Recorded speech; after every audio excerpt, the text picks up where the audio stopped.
Welcome to MABC academy. இந்த வீடியோவில் நம்ம பார்க்க போகிற டாபிக் என்னென்னா முஸ்லீம் லீக் கட்சி. அதை பற்றின ப்ரீவியஸ் இயர் கொஷின்ஸை பார்த்துருவோம். வாங்க வீடியோக்குள்ளே போகலாம். அனைத்திந்திய முஸ்லீம் லீக் கட்சி 1906 தான் நிறுவியிருப்பாங்க. அதை நிறுவனது யாருன்னு கேட்டிருக்காங்க. குவாஜா சலிமுல்லா. முஸ்லீம் லீக் கட்சியை நிறுவியது குவாஜா சலிமுல்லா 1906. அகில இந்திய முஸ்லீம் லீக் பாகிஸ்தான் தீர்மானத்தை லாகூர் மாநாட்டின் எப்போது நிறைவேற்றியது? மார்ச் 23, 1940. மார்ச் 23, 1940 லாகூரில் நடந்த மாநாட்டில் தான் பாகிஸ்தான்கிற தீர்மானத்தை நிறைவேற்றியிருக்கும் முஸ்லீம் லீக். பாகிஸ்தான் தனிநாடு கோரிக்கையை முதலில் வைத்த காங்கிரஸ் மாநாடு எதுனா லாகூர் மாநாடு. 1940 லாகூர் மாநாட்டில் தான் பாகிஸ்தான்கிற தனி நாடு கோரிக்கையை வச்சுருக்கும் முஸ்லீம் லீக். கூற்ற சொன்னது யாருன்னு கேட்டிருக்காங்க. ஆகஸ்ட் கொடையை இந்திய தேசிய காங்கிரஸ் மற்றும் முஸ்லீம் லீக் ஏற்க மறுத்த நிலையில் என்னுடைய சகாக்களை கலந்தாலோசிக்காமலேயே ஆகஸ்ட் கொடையை நான் நிராகரிக்கிறேன் என்று கூறியது யாருன்னா மௌலானா அபுல் கலாம் ஆசாத். மௌலானா அபுல் கலாம் ஆசாத். இந்த கொஸ்டின் தான் திரும்பி வருது. எதுன்னு பார்த்தீங்கன்னா 1940 மார்ச்சில் லாகூரில் நடந்த மாநாட்டில் தான் என்ன பாகிஸ்தான்கிற தனி நாடு வேணுங்கிற தீர்மானத்தை முஸ்லீம் லீக் ஏற்படுத்தியிருக்கும். அந்த கொஸ்டின் தான் அதிகமாக கேட்டிருக்காங்க.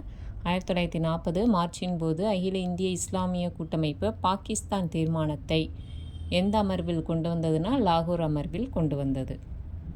1933 ஆண்டில் பாகிஸ்தானுக்கான கோரிக்கையை விடுத்த முதல் முஸ்லீம் தலைவர் யாருன்னு கேட்டால் ரஹமத் அலி.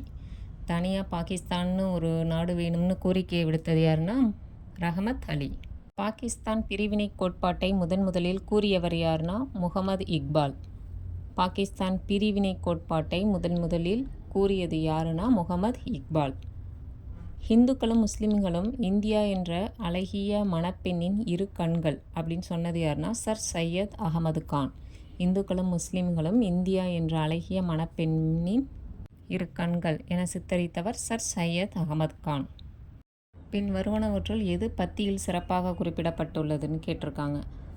இந்த பத்தியில் பார்த்திங்கன்னா முஸ்லீம்கள் மற்றும் முஸ்லீம் கலாச்சாரம், இந்துக்கள், இந்து மதம், இந்து கலாச்சாரம் ஒடுக்கப்பட்டு அழிக்கப்படும் அபாயத்தில் இருப்பதால் வகுப்புவாதிகள் அறிவித்தனர். முஸ்லீம் மற்றும் இந்து வகுப்புவாதிகள் இருவரும் பரஸ்பர விரோதமான, நிரந்தரமான, தீர்க்க முடியாத தனித்தனி தேசங்களாக அமைத்தனர் என்ற கோட்பாட்டை இந்த கட்டத்தில்தான் முன்வைத்தனர். 1937க்கு பிறகு முஸ்லீம் லீக், இந்து மகாசபா மற்றும் ராஷ்ட்ரிய ஸ்வயம் சேவக் சங்கம் ஆகியவை தீவிர அல்லது பாசிச வகுப்புவாதத்தை நோக்கி பெருகிய முறையில் சாய்ந்தன.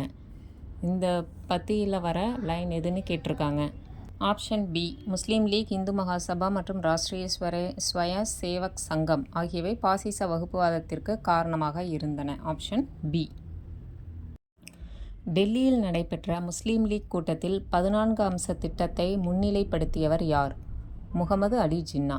எந்த கூட்டத்தில்னு கேட்பாங்க. டெல்லியில் நடந்த முஸ்லீம் லீக் கூட்டத்தில் 14 அம்ச திட்டத்தை முன்னிலைப்படுத்தியவர் யார்னா முகமது அலி ஜின்னா.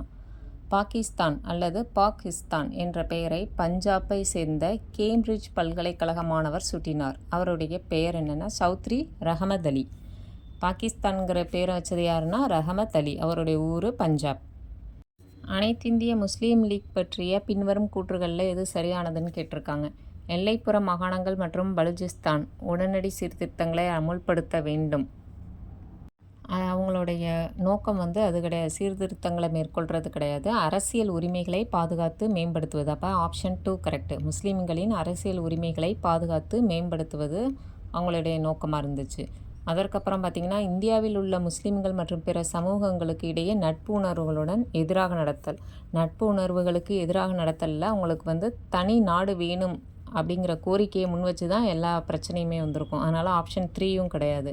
ஆங்கில அரசாங்கத்தின் மீதான விசுவாச உணர்வுகளை இந்திய முஸ்லீம்களுக்கு இடையே ஊக்குவித்தல், அதுவும் தவறு தான்.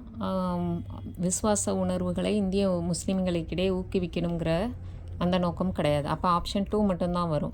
இதிலே ஆப்ஷன் தவறாக இருக்குது. 2 and 4ன்னு இருக்குது. 2 மட்டும்தான் வரும். இந்துக்களும் மற்றும் முஸ்லீம்களும் இந்திய மணப்பெண்ணின் அழகான 2 கண்கள் அப்படின்னு சொன்னது யாருன்னா சர் சையத் அகமது கான்.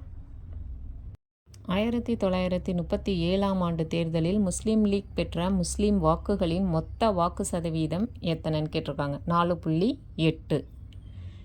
காம்ராட் என்ற ஆங்கில பத்திரிகையை ஆரம்பித்தது யாருன்னா மௌலானா முகமது அலி.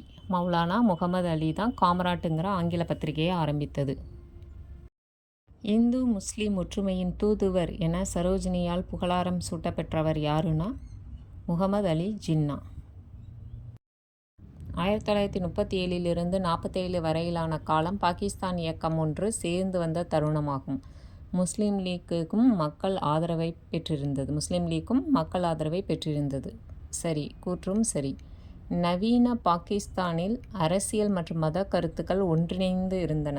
அரசியலும் இருந்துச்சு, மத கருத்துக்களும் இருந்தது. கரெக்டு தான். அப்போ கூற்று காரணம் இரண்டும் சரி. ஷரியத் எந்த வரி அனுமதிக்கப்படவில்லை? திருமண வரி. ஷரியத் எந்த வரி அனுமதிக்கப்படவில்லைன்னா திருமண வரி. ஐக்கிய இந்திய தேசிய கழகத்தை உருவாக்கியது யாருன்னா சர் சையத் அகமது கான். ஐக்கிய இந்திய தேசிய கழகத்தை உருவாக்கியது சர் சையத் அகமது கான். இதோட இந்த வீடியோ முடிஞ்சிட்டு நம்ம ஒவ்வொரு வீடியோலையும் ப்ரீவியஸ் இயர் கொஸ்டின்ஸ் பார்த்துட்ருக்கோம். உங்களுக்கு இந்த வீடியோ பிடிச்சிருந்தால் லைக் பண்ணுங்கள், சப்ஸ்கிரைப் பண்ணுங்கள். வேறு எதுவும் டாப்பிக்கில் கொஷின்ஸ் வேணும்னா கமெண்ட் பண்ணுங்கள், வீடியோ போடலாம். தேங்க்யூ.